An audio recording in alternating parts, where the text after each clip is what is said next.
a matéria e suas transformações. Como a gente está vendo nessa imagem aqui, há uma imagem do navio, né, carregado. Então tudo isso que nós estamos vendo na imagem é considerado como matéria. E como vocês podem ver aqui embaixo, né, aqui essa matéria está com essa semblante aqui porque ocorreu alguma transformação, uma mudança aqui, tá? Mais para frente a gente vai estar entendendo um pouco mais sobre isso. Vamos estudar também a estrutura da matéria e a sua radioatividade. Como nós percebemos nessas imagens que aqui está presente, tudo que tem ao nosso redor, tudo que é criado no universo é considerado matéria, aquilo que você pode ver, tocá-lo, pegá-lo. Porém, que tem algum tipo de gases, por exemplo, os gases na maioria, né? O gás oxigênio a gente não vê, mas a gente pode pegar. Se você assoprar dentro de uma bexiga, esse oxigênio fica preso ali dentro. Então, tem os gases que são invisíveis, mas podemos pegá-lo. Então, tudo que é de concreto é considerado matéria, tá? E todo tipo de matéria, ela tem a sua radioatividade. Como nós estamos vendo nessas imagens aqui, nós convivemos o tempo todo com esses materiais aqui, né? E não sofremos danos à nossa saúde, porque a radioatividade desse material é muito baixa, não traz danos para a nossa saúde. Então, tranquilo. É diferente de alguns tipos de gases, de outras matérias, que a radioatividade é maior, que aí vai causar danos à nossa saúde, tá? Mais para frente a gente vai entrar em detalhes sobre isso. Na época, alguns filósofos acreditavam, por exemplo, que a matéria seria formada a partir dos 4 elementos, sendo terra, fogo, água e ar. Então aqui nessas imagens, nós temos aqui uma escrita em grego, tá? Fazendo as combinações desses elementos aqui.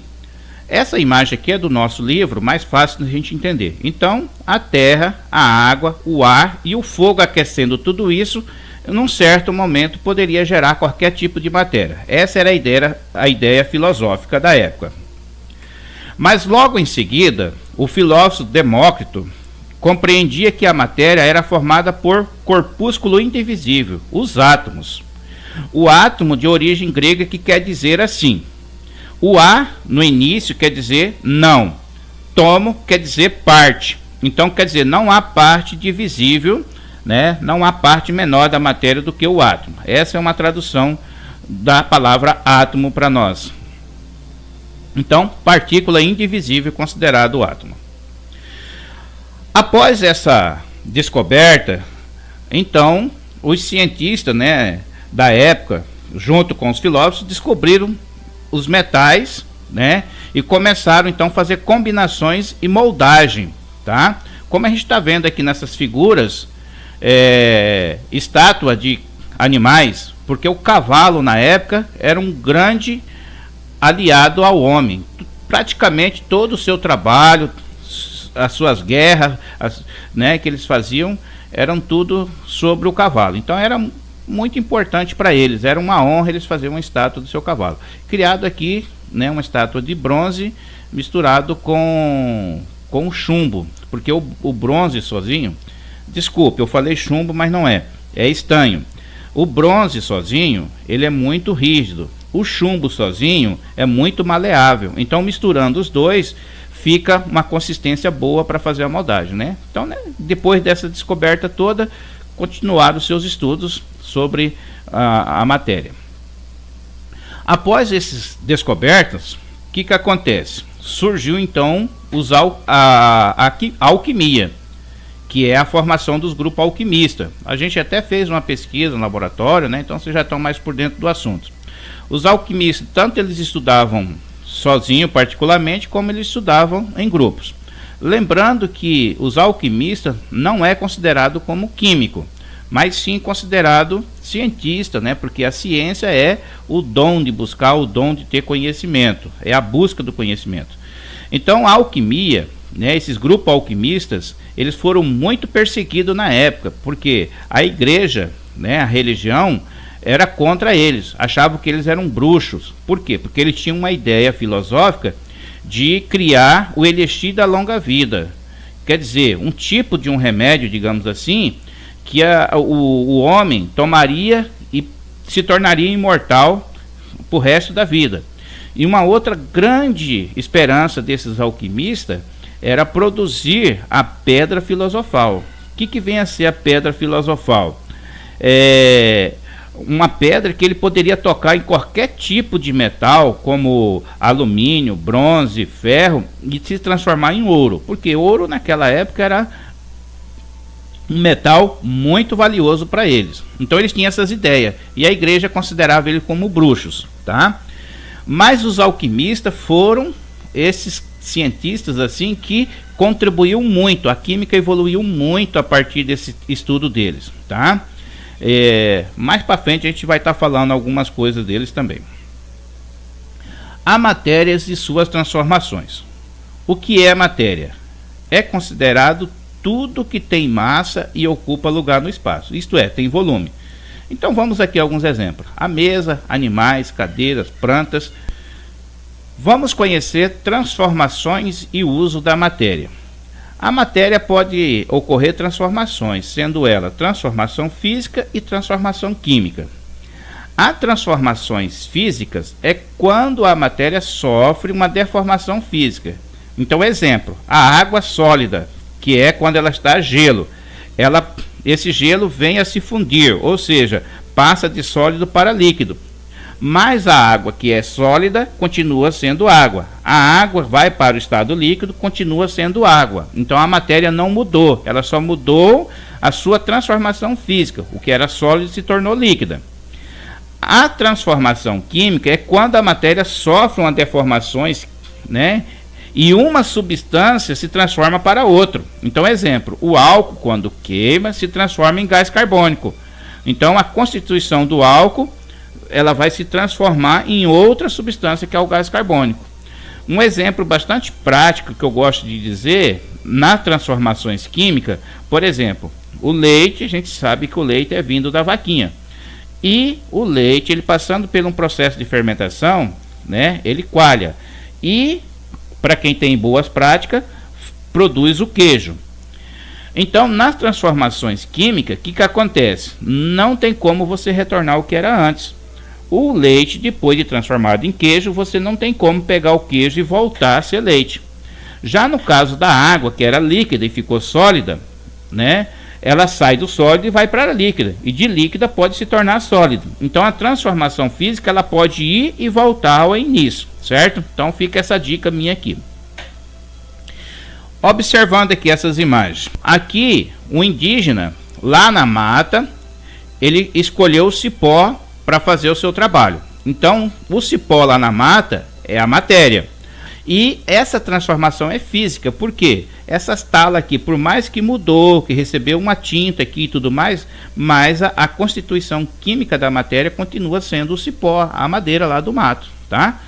Já transformações químicas, né? A matéria química é extraído da natureza, né? Muitas matérias químicas é extraído do petróleo, que nem, por exemplo, o plástico mesmo é vindo do petróleo, né?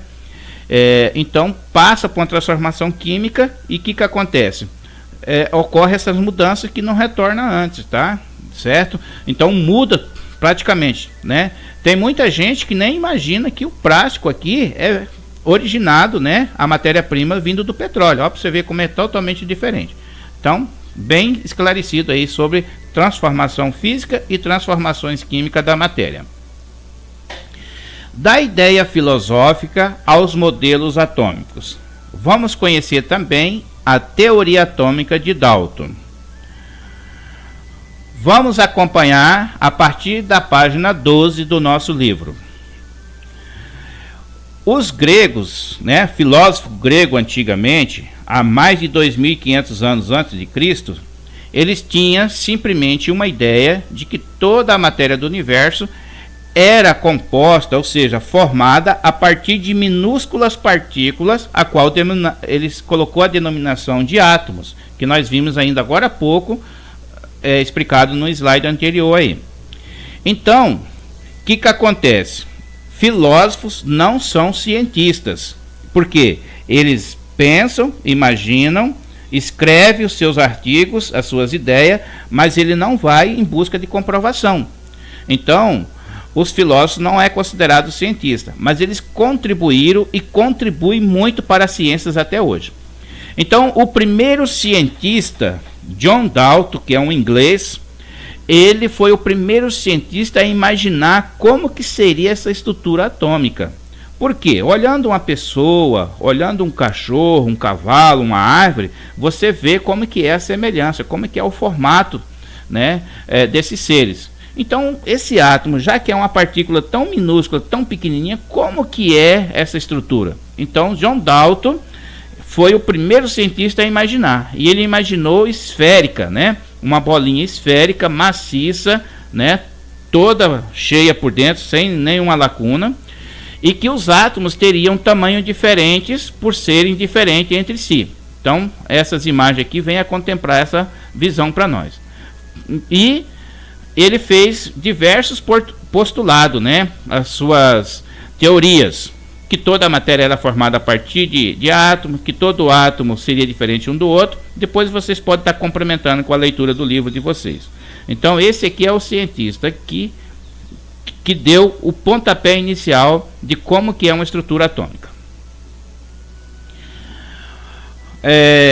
Um outro filósofo chamado Tales de Mileto, ele também escreveu uma teoria dizendo que a matéria, né, toda a matéria presente na natureza estaria em estado sólido, ou estado líquido, ou em estado gasoso, né?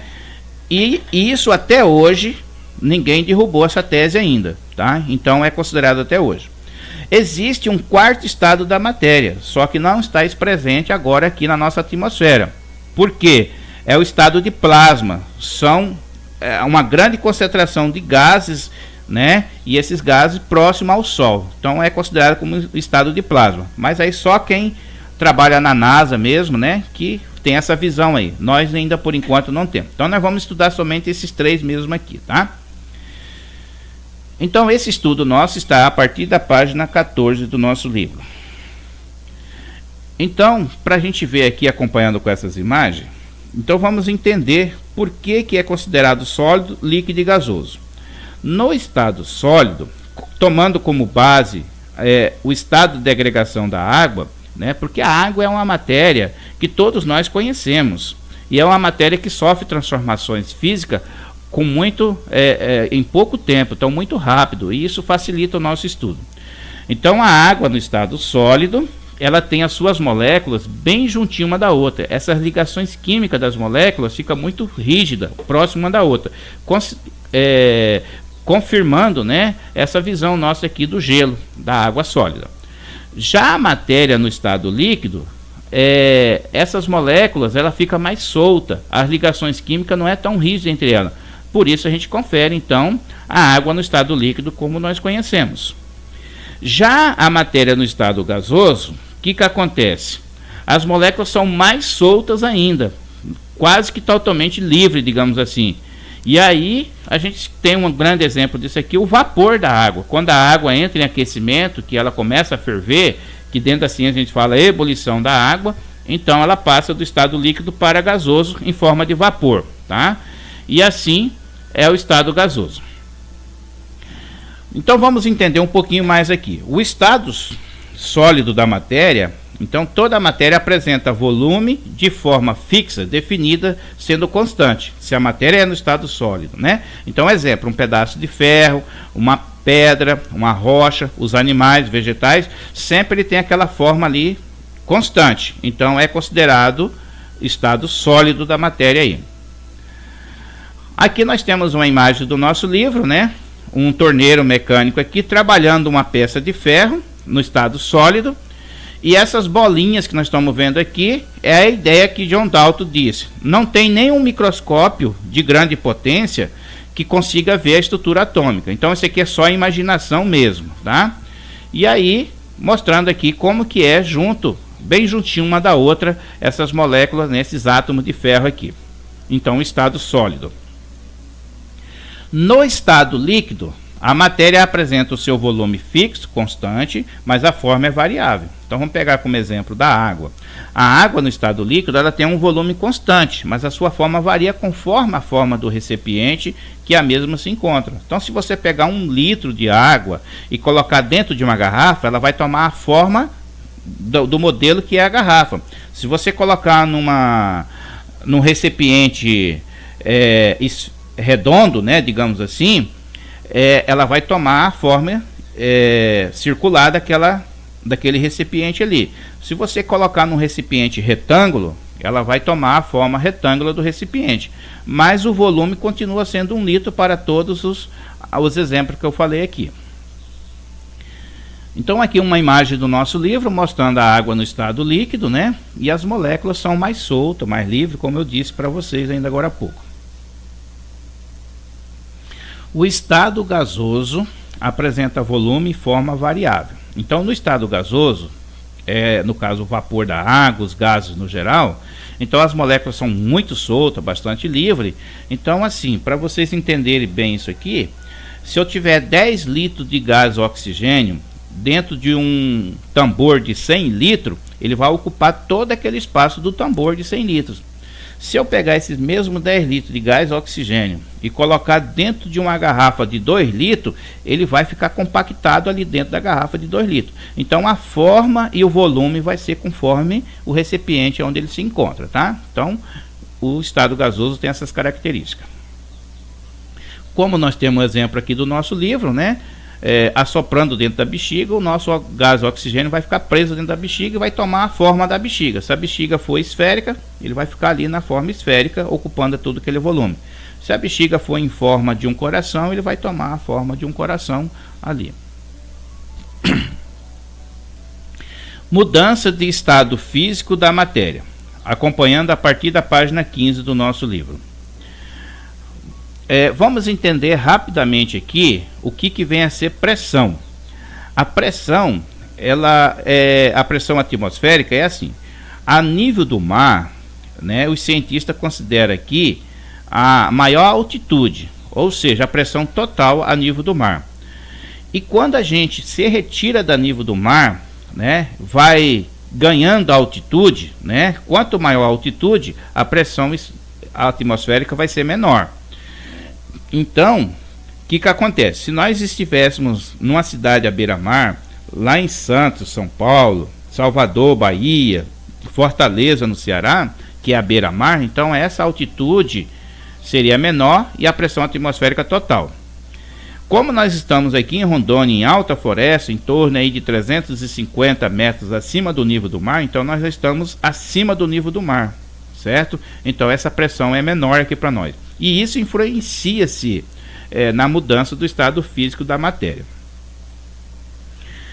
Então, como eu disse para vocês, a influência da temperatura e pressão atmosférica promove a mudança de estado físico da matéria. Então, essa mesma quantidade de água aqui, se fosse lá em Santos, numa cidade à beira-mar, em São Paulo, ela entraria em ebulição a 100 graus Celsius, tá? E essa mesma quantidade de água, já aqui em alta floresta, que nós estamos acima do nível do mar, então, o que acontece? Ela já vai entrar em ebulição ou ferver com menos temperatura. Por quê? Porque temos menor pressão. Assim também, ela sofre essa interferência para o estado sólido, que é o congelamento da água que nós entendemos no nosso dia a dia, tá?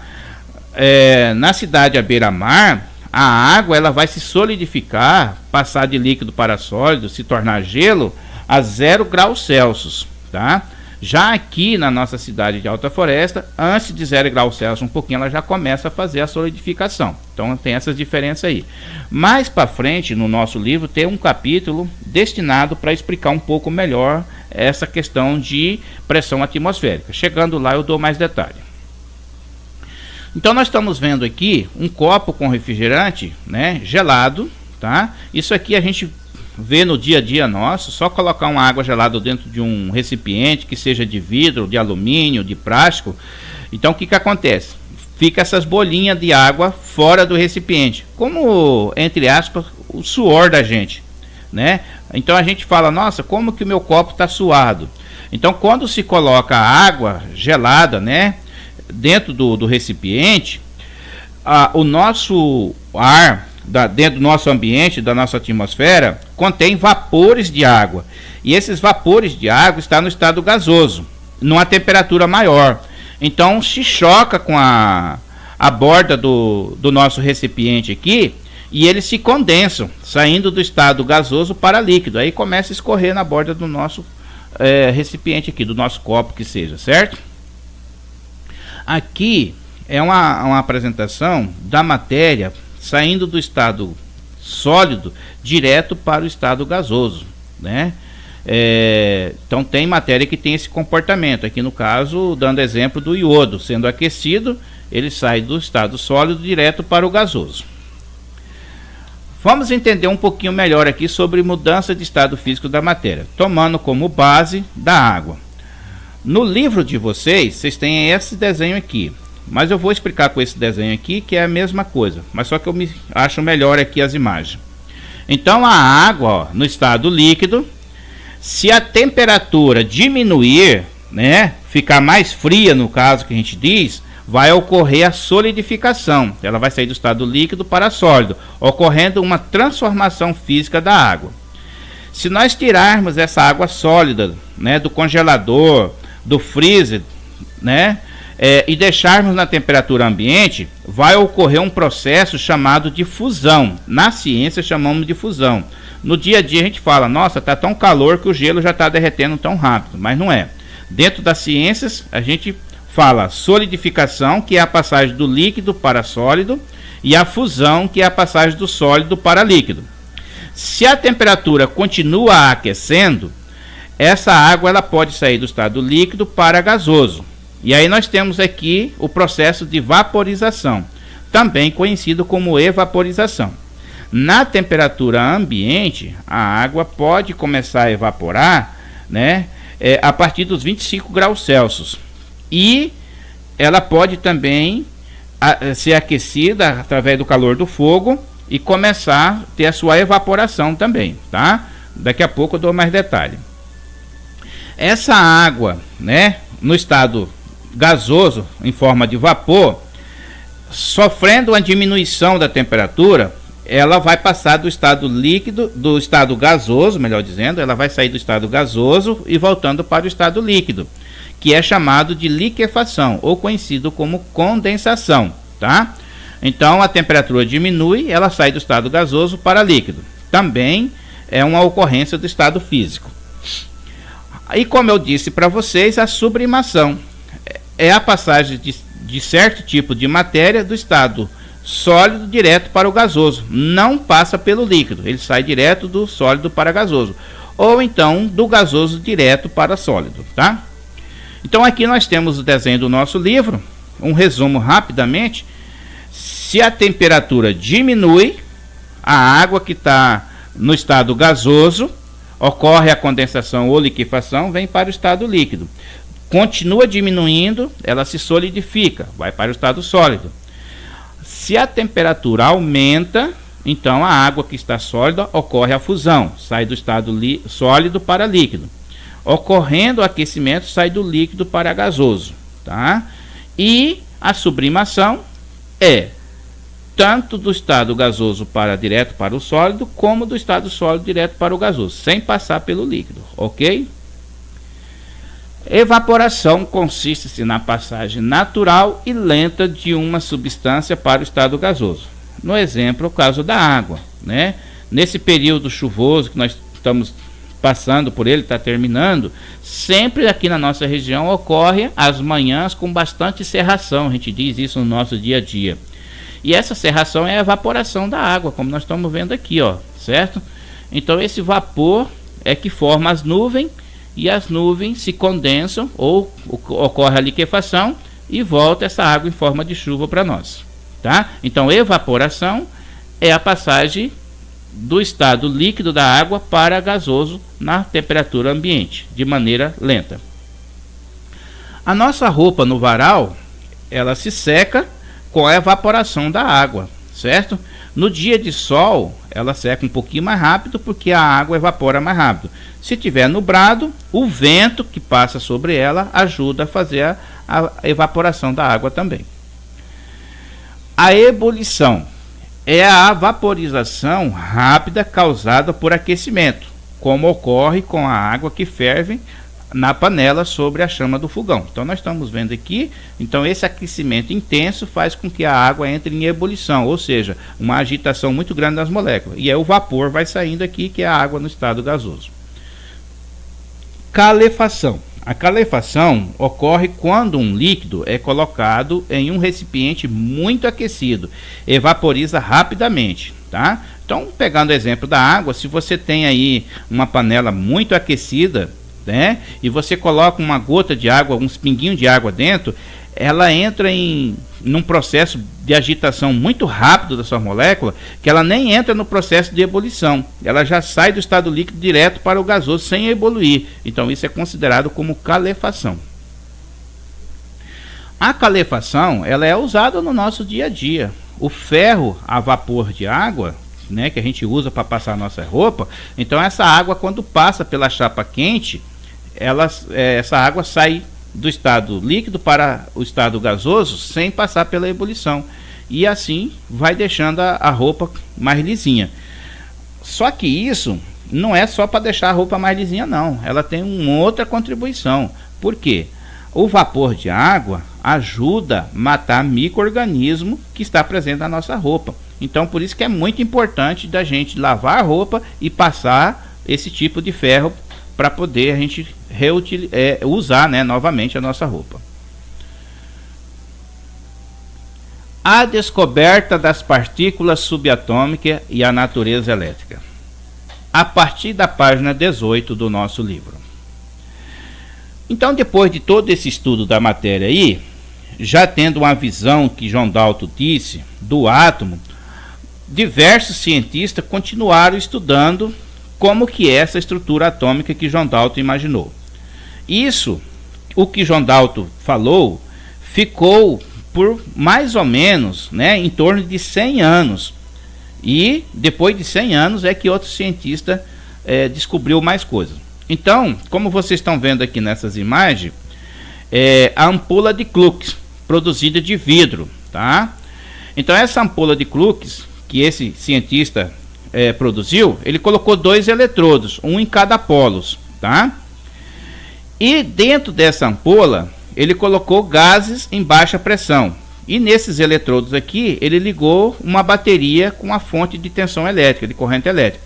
Então, quando ele ligava esse disjuntor aqui, essa tensão de corrente elétrica passava por dentro desse tubo aqui, dessa ampola. E esses gases em baixa pressão emitiam luz, uma luz colorida aqui que a gente está vendo, em tom esverdeado. Então, eles tiveram grande visão com isso aqui, tiveram grandes teorias e grandes descobertas que a gente vai ver daqui para frente. E aí, assim, esse eletrodo aqui ele chamou de catodo, e esse outro aqui ele chamou de anodo. O anodo é o que nós conhecemos hoje como positivo, e o catodo é o que nós conhecemos hoje como negativo, tá? Então, num desses estudos aqui, tá? Emitindo-se a descarga elétrica aqui, o que acontece?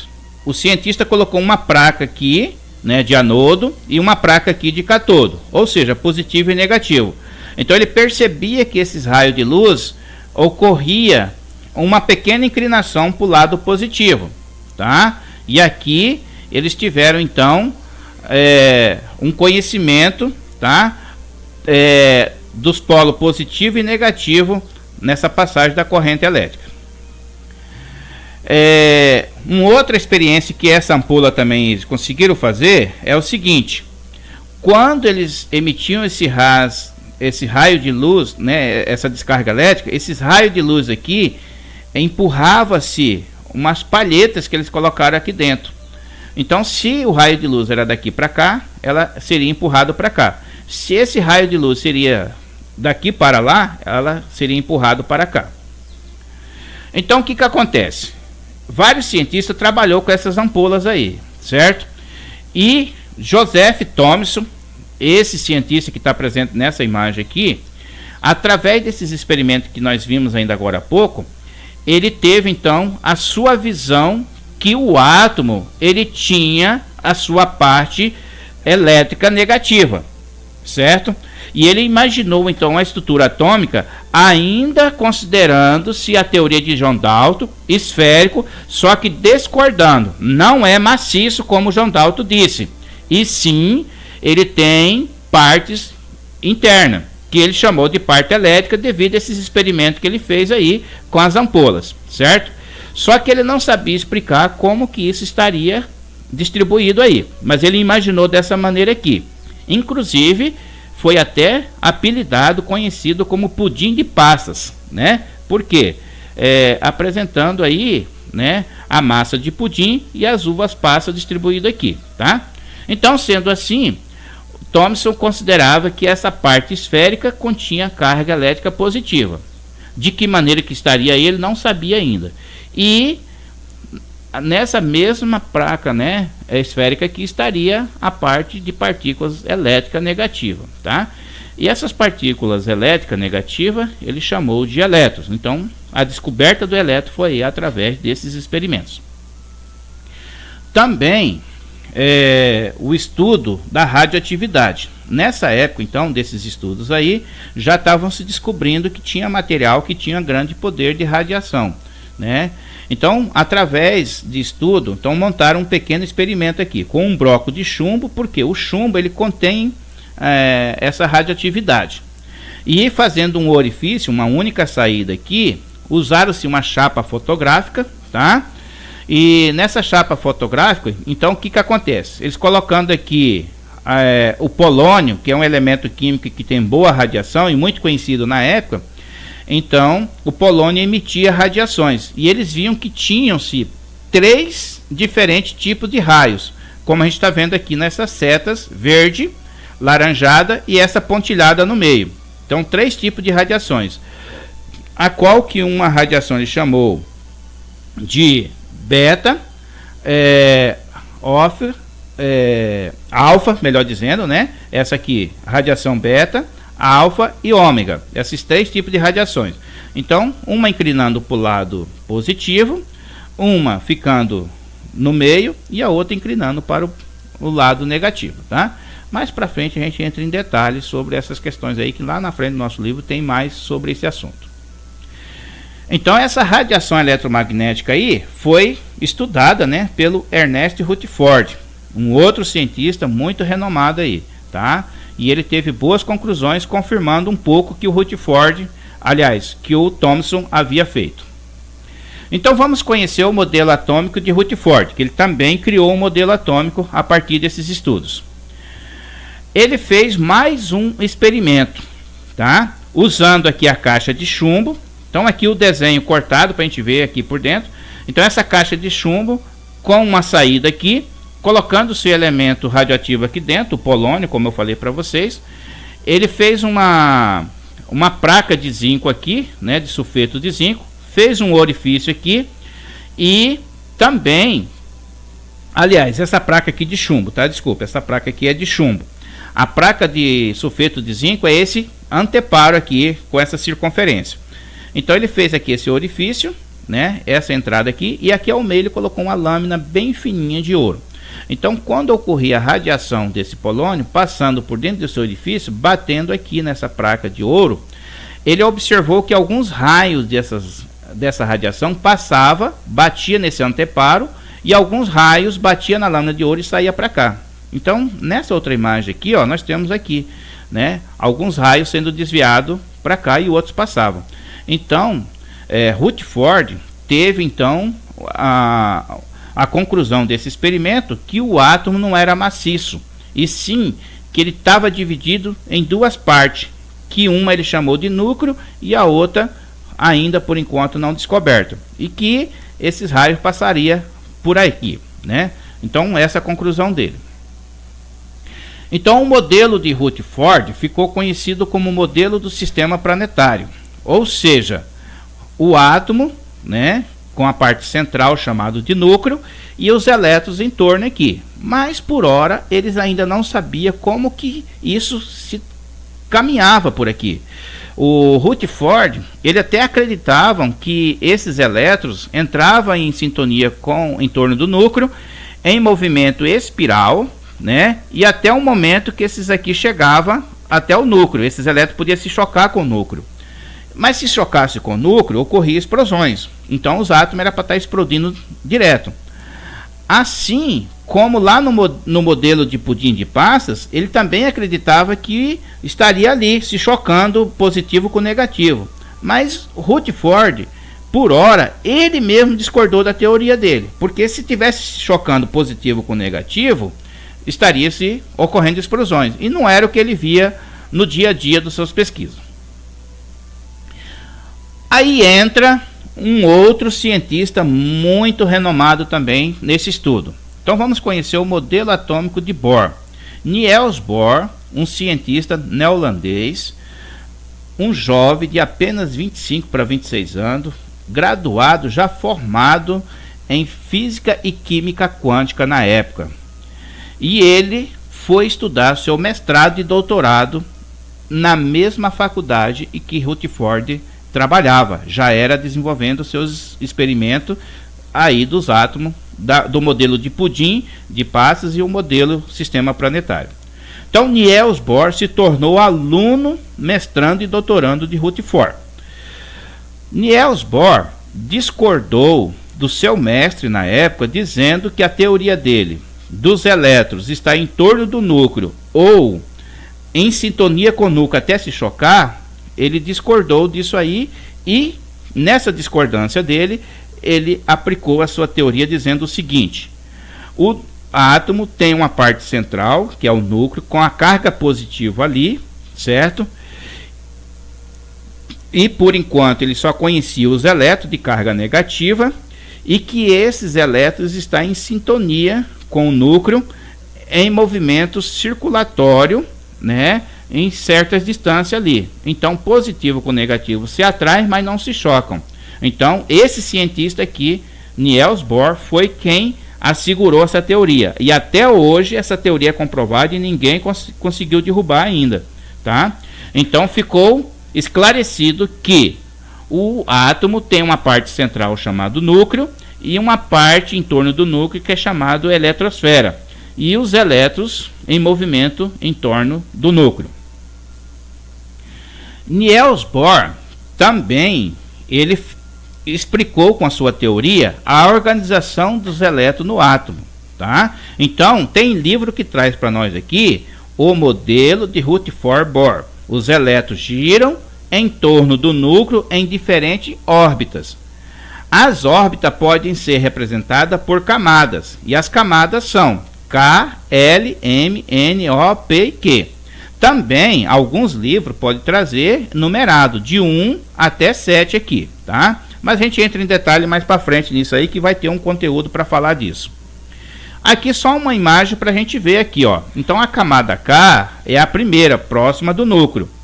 E a camada L é a segunda, e assim vai indo, vai se distanciando. E cada camada dessa aqui comporta um número, uma quantidade de elétrons, segundo a teoria de Bohr, que até hoje está valendo. Então para cada camada tem um número máximo de elétrons. Então a camada K no máximo é 2, no máximo é 8 para a camada L, no máximo 18 para M, no máximo 32 para N, 32 para O, 18 para P e 8 para Q, tá? Então são essas quantidades máximas aqui. O modelo atômico de Bohr, de Rutherford e Bohr, né? Então o modelo atômico de Rutherford e o Bohr. Então a parte central denominado núcleo, certo? E também a parte esférica denominada eletrosfera, onde os elétrons estão em torno.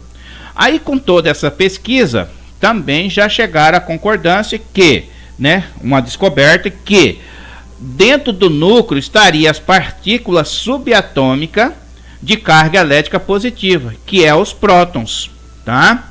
Então, os prótons dentro do núcleo. E na eletrosfera, os elétrons de carga elétrica negativa. Em 1932, o físico inglês James Clerk, né, Pesquisando materiais radioativos, ele concluiu que no núcleo havia também partícula desprovida de carga elétrica, denominada nêutrons. Nêutrons, ele não tem carga elétrica, nem positiva e nem negativa. Então esse outro cientista descobriu aí a outra parte, né, da partícula subatômica do átomo. A estrutura moderna do átomo.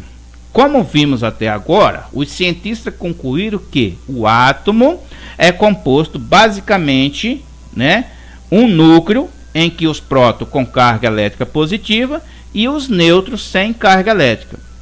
Uma eletrosfera em que estão os elétrons com carga elétrica negativa. Então, o núcleo e a eletrosfera podem ter carga elétrica de sinais ao contrário. Positivo, né, para o núcleo, e a eletrosfera negativo. E positivo com negativo se atraem entre si.